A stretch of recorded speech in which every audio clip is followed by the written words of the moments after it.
Welcome, welcome. I'm super excited you're here with me today. My name is Cindy Lish, and I am an accomplished career coach that helps stay at home moms with the confidence, tools, and skills to successfully get back to the workforce.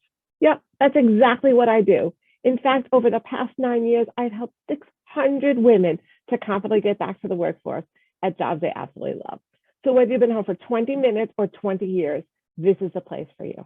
Now, before we get started, I want you to subscribe to my channel so you're the first to know every single time I go live, which is going to be weekly on Wednesdays. But also look down below. There's all the links. Sign up for my blog.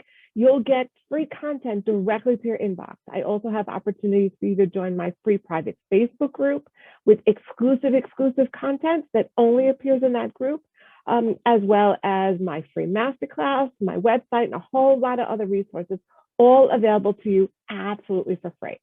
Okay, are we ready to get started? All right, ladies.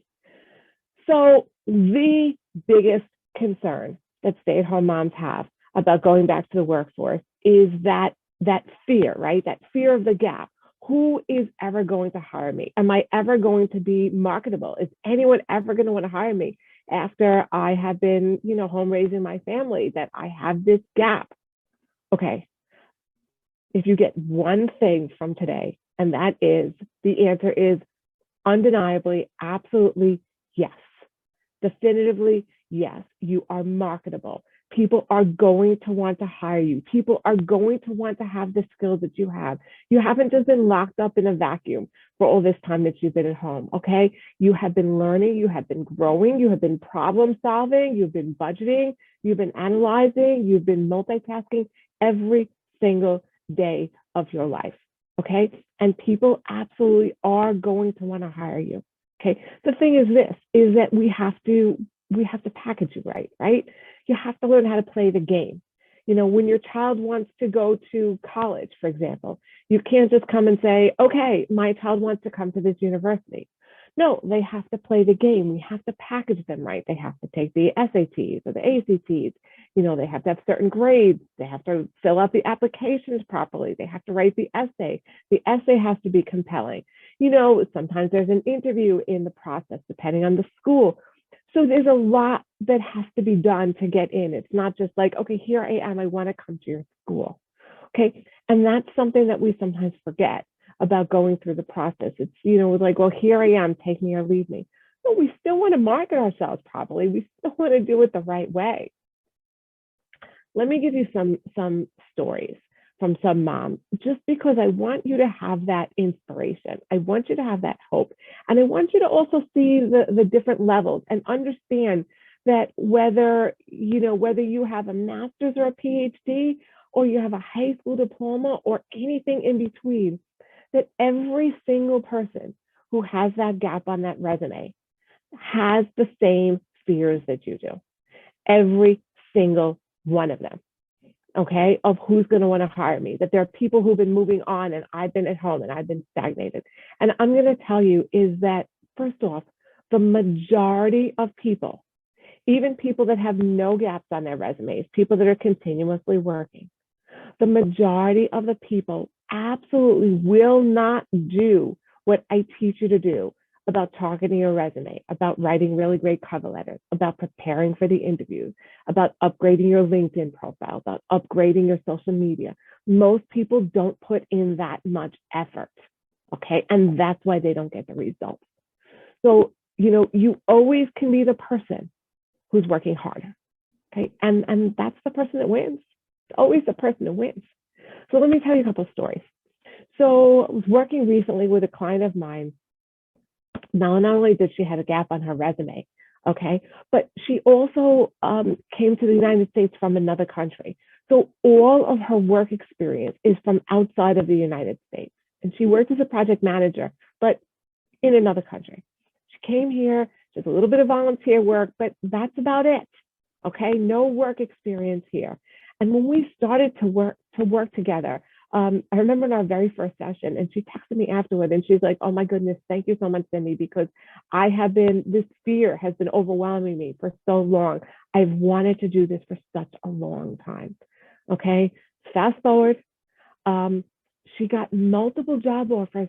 She accepted a position wait for it, she accepted a position as a director. Okay, she went back to work with a gap at a higher level than she left before. Okay, because it's conquering that fear, and then it's going through the process and doing it the right way, marketing herself properly. So we were targeting her for each and every job that she was going for, right? Okay. Another client of mine, she took a position, also big gap on her resume. She enjoyed social media. She enjoyed, you know, nonprofits, believed in giving back, equality, things like that. She took a position, a part-time position at a bakery that hires people that were previously incarcerated, right? Gives them that second chance. And she was able to design her own hours. So she chose to work 4 days a week, 4 part days a week, 2 days a week from home, and 2 days a week from the office, from the bakery where she could interview people and take photographs and things like that. She worked the hours around her children's schedule and even told them that, come the summertime, I may need to shift the hours slightly to work around the camp schedule. They accommodated her for all of that. Okay. And then going forward, she was promoted. And I recently saw her doing an interview promoting their bakery. She's now the head manager of social media for this bakery. I saw her doing an interview on PBS, right? So how freaking cool is that, right? How amazing is that? From I don't know if anyone's ever going to hire me to get to that point, right? I have another client who is working part-time from home, doing event coordination and event management locally and internationally, right? There were so many opportunities. I have a parent who was a teacher who is working from home, and she's working where she tutors. She's done higher level, right? She's also worked in universities, but she loves the flexibility of tutoring math and, empowering young students, and creating her own schedule, right? She works exactly the hours when her kids are in school. When the kids are out of school, she doesn't work, and she's created that. There are so many opportunities out there, and don't ever let anyone tell you, anybody, that you can't do this, that you are not good enough, okay? I don't know why people do this. I don't know why people put other people down. Everybody that surrounds you should be somebody that empowers you, that uplifts you, that when you get done with a conversation with them, you feel better about yourself and not worse about yourself. Okay. So if you are talking to people, and they could be people that, that are supposed to be on your team, right? They could be your spouse, they could be your mother, your sister, they could be your friends.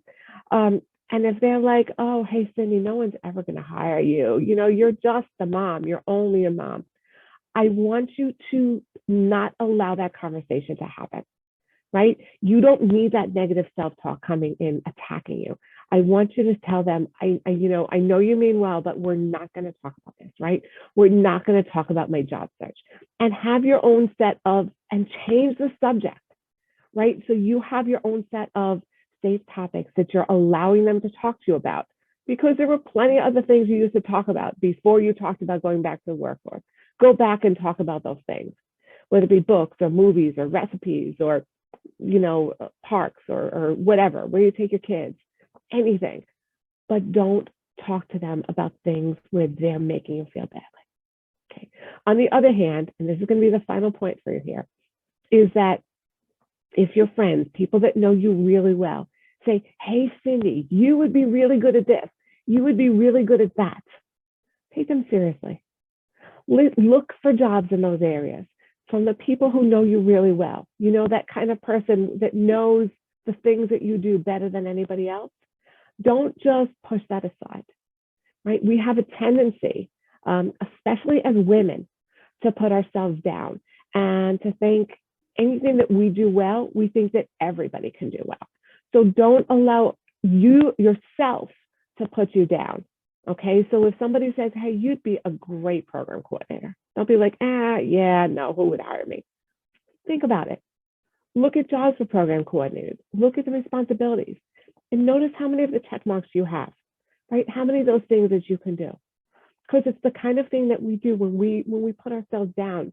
is that if it's something that we're good at, we tend to think that everybody else is good at it. And honestly, that's not true. And if it's something that we're bad at, we look at that as that being a major point that everybody else is better at this than us. Remember, we all have strengths. And the idea is for you to look at what you excel at. And that's going to be the area that you're going to go forth for the job that's coming up. Okay. I hope this was super helpful for you. Please check me out on all my other free resources. Okay. I hope you have a super productive week. Always remember you're a warrior, and I'll catch you the next time. Bye-bye.